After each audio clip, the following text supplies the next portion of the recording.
anak, anggap adik. Jadi mungkin jarang sudah ketemu nanti.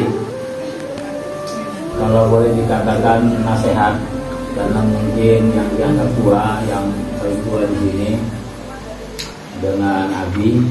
Yang pertama adalah usikum wa nafsi, jaga ibadah kita. Biasakan dalam rumah tangga itu menjadi rumah tangga ahlul ibadah.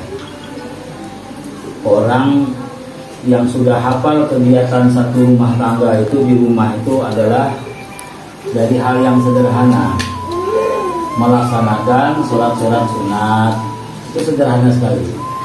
Contoh misalnya, jangan sampai di rumah itu kita anak beranak tidak ada sholat duhanya, tidak ada sholat tahajudnya, tidak ada sholat witirnya, tidak ada sholat baca Qur'annya.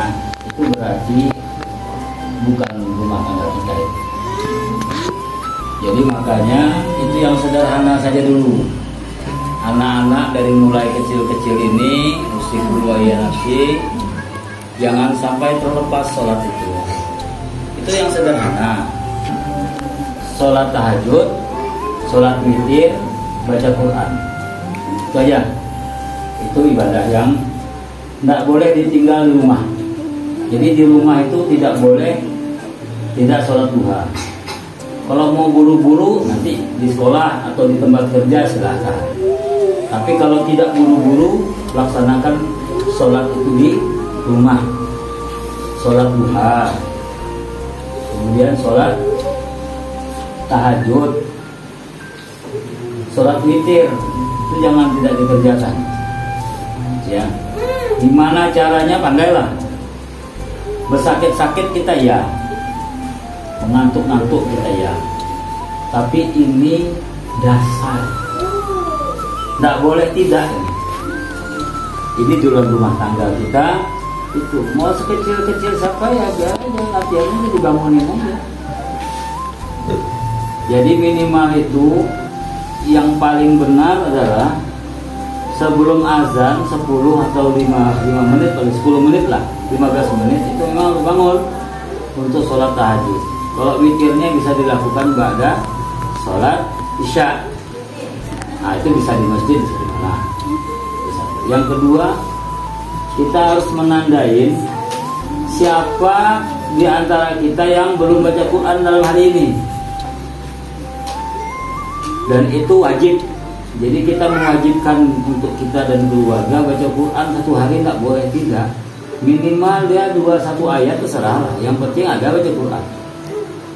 Nah itu penting. Nah terus kemudian sebenarnya kalau mau sempurna ya baca artinya juga, dan membaca satu hadis dalam satu hari. Kalau udah agak besar-besar, kalau model-model kayak itu sudah kayak sapi, model-model kayak sudah si apa Sarif, atau katakanlah sekecil si Pares, itu harus sudah dimulai itu hadis itu dibacakan. Kalau minimal dia biar tahu dan terikat dengan Allah dan Rasul. Dan itu dilatih, tak bisa. Tidak bisa dia terjadi pada anak-anak kita kalau tidak kita yang membentuknya. Tuh. Dan biasakan sholat rawatib qobliyah dan ba'diyah, karena itu adalah gawiannya, kerjaannya Rasulullah SAW. Jadi rawatib itu rutinitas yang pasti dilakukan oleh baginda Rasulullah SAW. Dalam artian pasti di sini adalah yang lebih dikonsentrasikan oleh beliau. Dan kemudian yang umum aja, puasa, latih puasa Senin dan Kamis serta Ayyamul Bid, serta puasa-puasa yang sudah dianjurkan oleh baginda Rasulullah SAW. Belajar, kalau nggak bisa Senin Kamis, Senin jadilah. Nggak bisa 1 minggu sekali, sebulan sekali, atau 2 minggu sekali dulu. Pokoknya ada yang kita kerjakan itu. Tujuannya apa? Sederhana saja, mengikuti Rasulullah SAW dari bayi. Jadi kita ngikutin Rasulullah. Puasa Senin Kamis membiasakan. Jadi mudah-mudahan, kata almarhumah nenek ini, mudah-mudahan kalau kita tidak hari Jumat meninggalnya, minimal kita diwafatkan pada hari di mana kita berpuasa, dan atau bahasa Rasulullah di mana amal kita diangkat. Itu aja udah. Dan ayamul bid itu kan pesan baginda Rasulullah SAW. Kalau sudah yang namanya pesan-pesan khusus Rasulullah kepada sahabat itu dicari apa-apa aja yang diusahakan untuk diamalkan, dan kita termasuk yang di dalamnya minta ikut disertakan di situ. Bahasanya selalu yang gue bilang tuh kita muqayyad, kita terikat dengan uswah dan qudwah Rasulullah SAW. Kita muqayyad dengan itu, terikat kita, agar supaya kita terbiasa untuk melakukan amal ibadah dan amal soleh. Lanjutannya adalah terserah berzikir tuh, mau anak-anak diajarin saja. Tapi kalau diajarin bisa kok. Ya, minimal dalam satu hari itu tidak ada yang kita sebut bermaksud atau qasdan amdan, yaitu subhanallah walhamdulillah la ilaha illallah Allahu akbar la haula wala quwwata illa billah astaghfirullah rabbi firli warhamni wa tub alayya subhanallah wa bihamdihi subhanallah wa bihamdihi adada khalqihi wa ridha nafsi wa zinata arshi wa midada kalimati rabbi firli warhamni anta khairur rahimin, baru hasbunallah wa ni'mal wakil, ni'mal maula wa nasir, kemudian salawat. Ini minimal dalam satu hari ini qasdan amdan, itu disebut al-baqiyatus shalihah dalam Al-Quran dan menurut para aulia, para ulama.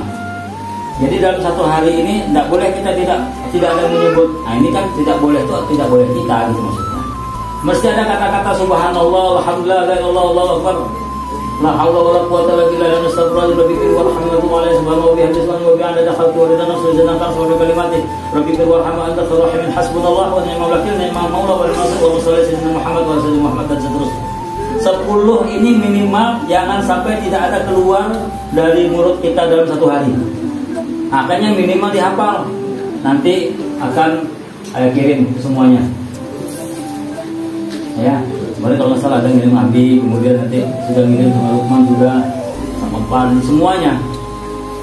Jadi kali yang 5 ini mesti harus ada keluar dalam satu hari.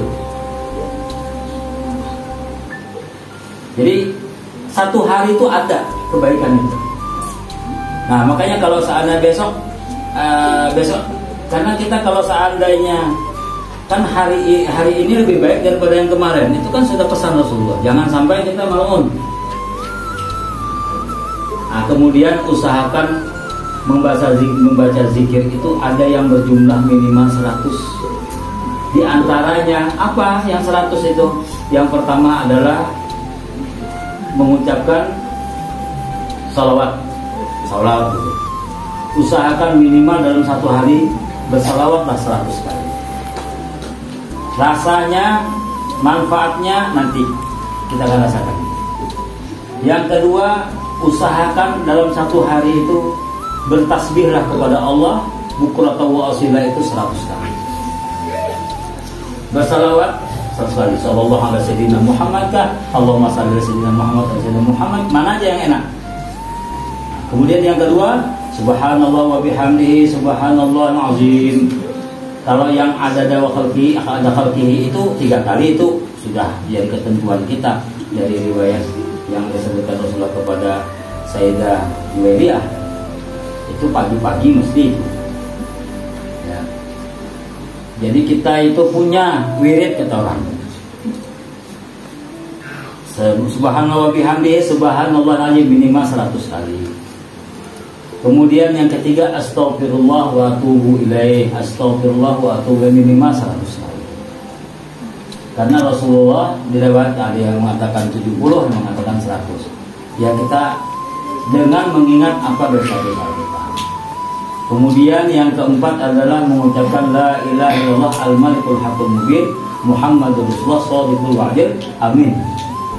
Itu luar biasa karena kemuliaan daripada bacaan ini Makanya tertulis di pintu kiswah, ya, di kiswah Ka'bah, kiswah yang menutupi pintunya itu. Kemudian yang kedua di pintu masuk ke arah Raudah. Kemudian 24 tulisan la ilaha illallah al-malikul haqqul mubin Muhammadur Rasulullah shadiqul wa'dil amin di pagarnya makam Rasulullah sallallahu alaihi wasallam. Tulisannya itu enggak banyak kan zikir ini. Itu yang dipilih untuk Ka'bah kiswahnya, dan itu untuk dipilih masuk ke Raudah dari jalan samping sebelumnya, dan itu pula yang ditulis untuk pintu atau pagar makam Rasulullah sallallahu alaihi wasallam. Saya ada kirim tuh beberapa tuh videonya kemarin, bisa di demo yang lain adalah Rasulullah. Kemudian yang berapa lagi? Yang kelima, satu hari jangan lupa meminta ampun kepada Allah untuk kita, untuk orang mukmin dan untuk kedua orang tua. 100 kali. Kita ini kadang-kadang yang sudah meninggal 1 tahun mungkin tidak bisa berziarah ke makam. Dan kita kalau berdoa Allahumma fir lana dzunubana wa li walidayna, ya harapannya ya ketika waktu sholat itu aja lah. Kalau waktu yang lain belum tentu kita baca doa untuk kedua orang tua itu. Maka sekarang kita sengajakan untuk membaca doa Rabbana fili wali walidayya wali mu'minina yauma yaqumul hisab, atau Rabbana fili wali walidayya warhamhum kama rabbayani shaghira, minimal 100 kali dalam satu hari. Karena mungkin kita ini kurang berbakti kepada kedua orang tua, inilah harapan. Nah, kemudian yang ke-6 adalah membaca la ilaha illallah, la ilaha illallah, la ilaha illallah sebanyak. Kalau yang lain-lain itu carilah sendiri, kan ada wirid-wirid pagi dan sore, ada Allahumma afina fi abdalina, Allahumma afina fi asma'ina, banyak yang lain-lain. Silakan yang lain-lain. Dan membaca salawat ya divariasikan. Ini saja, karena ini yang nanti membahagiakan kita insya Allah dan menemani kita selain daripada amal-amal kita nanti ketika kita di akhirat dan akan bertemu dengan Allah Subhanahu wa taala.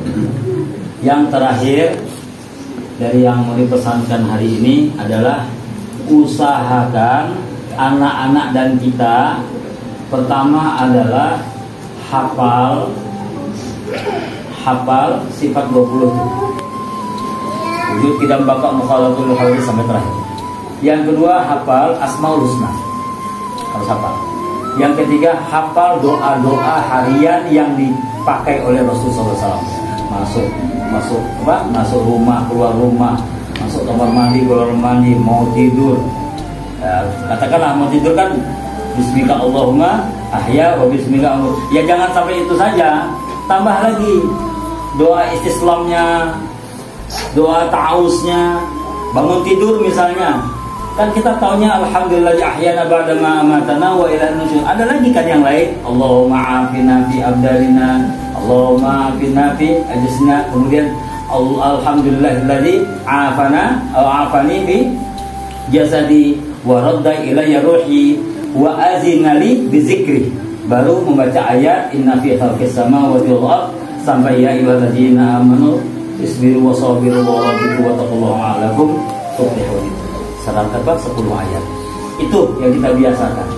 Karena nanti kalau sudah agak dewasa, dia sudah tahu, sudah melekat di dalam diri, muqayyad dia dengan kebiasaan yang kita ajarkan. Demikian sebagai ya katakanlah kita jarang-jarang ketemu nanti mau ngomong-ngomong apa, inilah kalimat thayyibah ya, kalimat thayyibah yang bisa disampaikan, mudah-mudahan ini yang mengikat kita. Dan kalau diamalkan menjadi amal jariah saya secara pribadi, dan nanti di anak turunan kita menjadi amal jariah yang tidak putus-putus. Insyaallah bihaulillah wa quwwati bi'aunillah, insyaallah bitaufiq wa ridha. Demikian. Assalamualaikum warahmatullahi wabarakatuh. Waalaikumsalam.